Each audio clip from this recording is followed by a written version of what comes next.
This is episode 1720. Welcome to the Daily Meditation Podcast.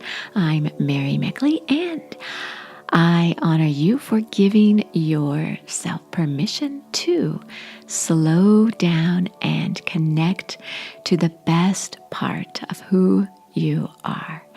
In today's episode, you are going to discover a breathing technique to help you calm your mind and body instantly.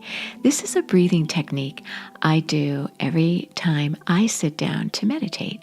I've shared it with you before in past episodes, and it's so valuable that I thought I would share it again as you explore this week's theme of friendship. And the overall theme is love. The aspect of love we're exploring this week is all about friendship. And in this series, I'm sharing with you insight from famous thinkers throughout history and what they have to say about friendship. The notion of friendship has changed throughout the ages. And today, friendship is ever more important, especially if you live in a culture that's transient, where people are moving quite a bit. And what this does is this breaks those bonds of family and support from loved ones that are so necessary, that are so essential. And this can create depression and isolation unless you surround yourself with a core group of friends or even one close friend. So friends in many cultures that are very transient, like in the United States where I live, are replacing those family ties.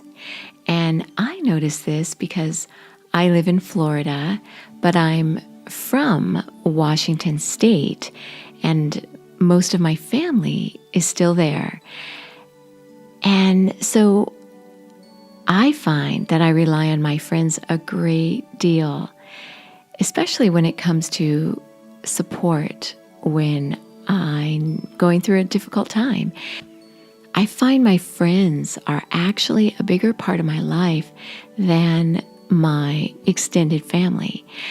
This might be the same for you. And I thought I would share with you Aristotle's notion of friendship.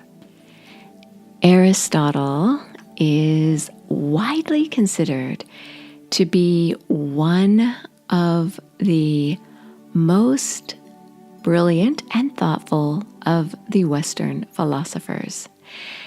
His work continues to be quoted today. So for more than 2,000 years, he has remained a top thinker. And here is what he had to say about friendship. In poverty, as well as in other misfortunes, people suppose that friends are their only refuge, and friendship is a help to the young in saving them from error, just as it is to the old, with a view to the care they require and their diminished capacity for action stemming from their weakness. It is a help also to those in their prime in performing noble actions, for two going together are better able to think and to act. Aristotle outlines 3 kinds of friendships.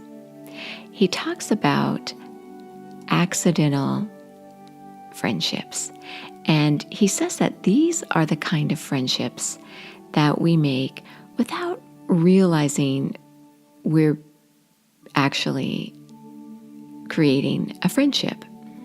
And the first is a friendship of utility. In this kind of a friendship, the friends are not necessarily friends because they feel a strong affection for each other. Rather, they view their friendship as one that benefits each other. And this relationship can be temporary. Whenever it's served its purpose, then usually the friendship ends, so it doesn't always last. And Aristotle talks about these kinds of friendships as being common among older people, people who may need to rely on each other in their old age. You could also think of a business or a work relationship in this way.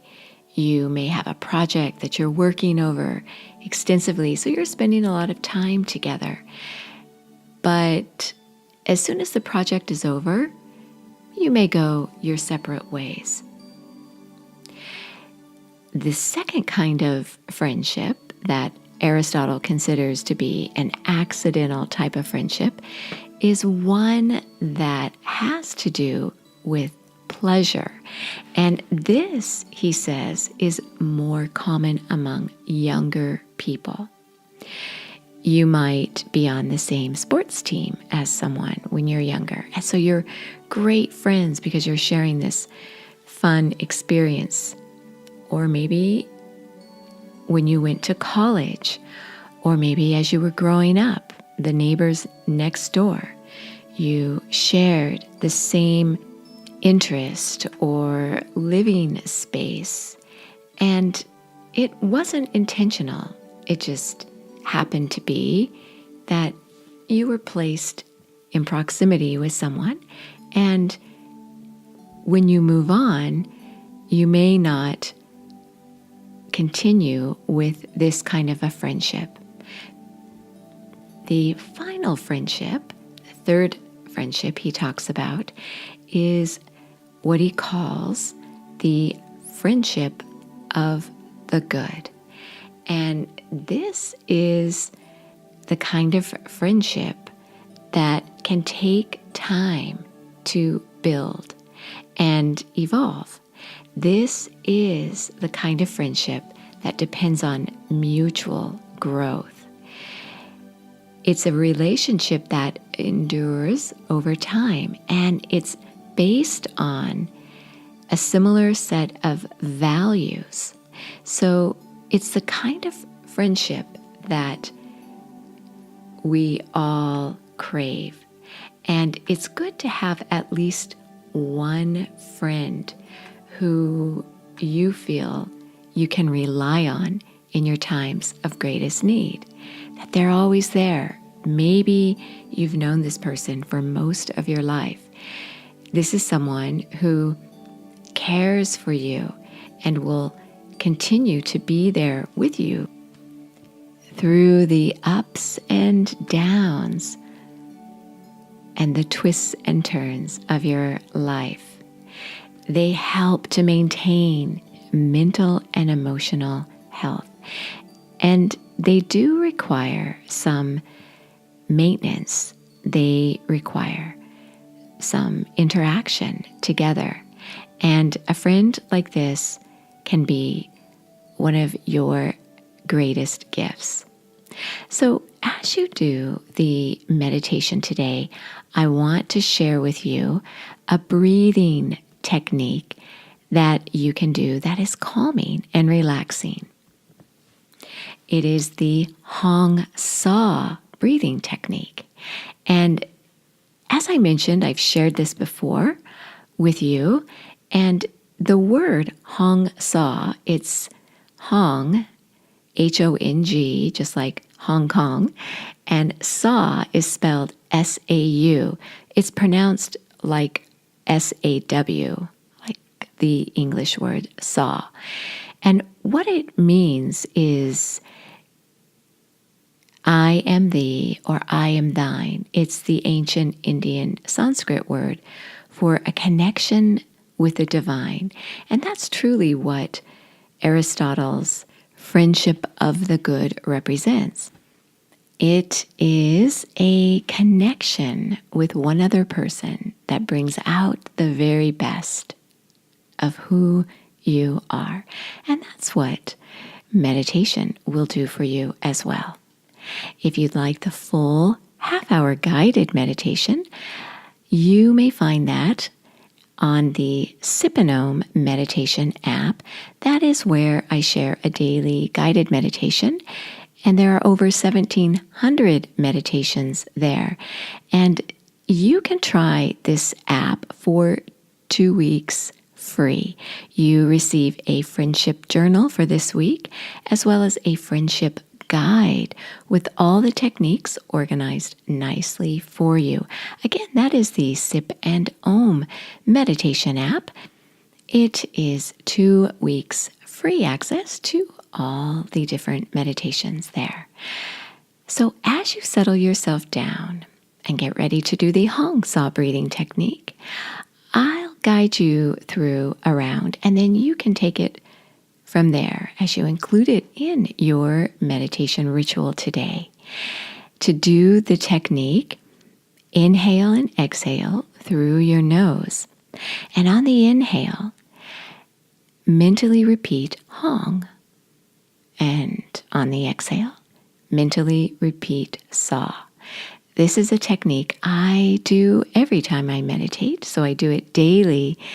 And it helps to refocus your thoughts. So when your mind wanders, you can bring it back to the Hong Saw technique. And as you inhale, mentally repeating Hong, you can curl your left index finger to your palm. And as you exhale Saw, you can uncurl your finger. So you've got a couple things going on to help refocus your thoughts. It works beautifully, and it calms your mind and body just as it has done for thousands of years, for millions, billions of people. So settle yourself down, and as you inhale, gently glide your index finger to your palm, inhaling Hong.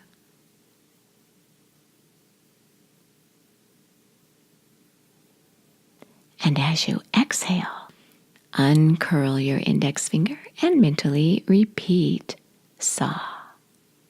Hong on the inhale, Saw on the exhale. Now take this into your meditation. You are so worth slowing down for.